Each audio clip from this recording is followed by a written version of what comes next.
welcome to my channel, Triple Dimension Printing. Today I'm going to talk about these two models here. Now these models were both printed using this wood PLA from 3D Hero. Now this PLA works great. It's a little bit more messy than other PLA, so it has a little bit more string problems. But overall, it's a nice filament. So I printed this baby Groot and I guess normal Groot from models that I found on thingiverse.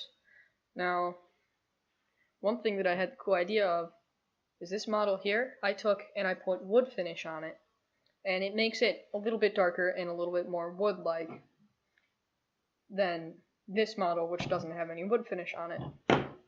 And as you can see here, I use this wood finish. This wood finish is called Golden Oak 210B.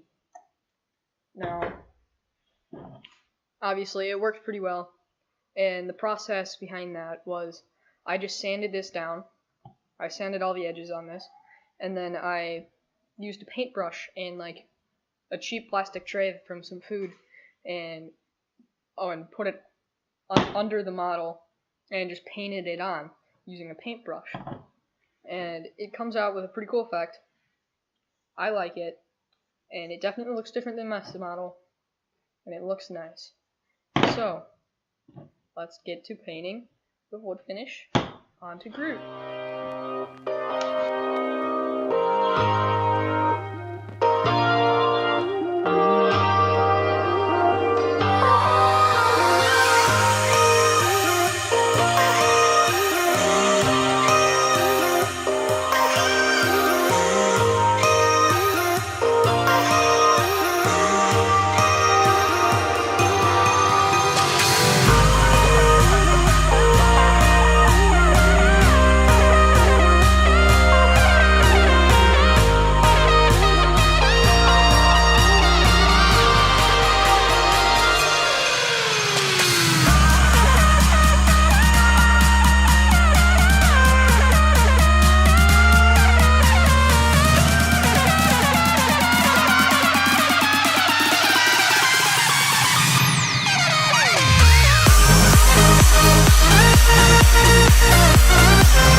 I wiped this with an old rag so that it wouldn't ruin the rag, and I could just throw it out later and let it dry for about 24 hours or so. And then I could have sprayed it with polyurethane to make it have its shiny finish, but I didn't want to have a shiny finish on this print or model. So now let's cut to some before and after shots of before and after the finish.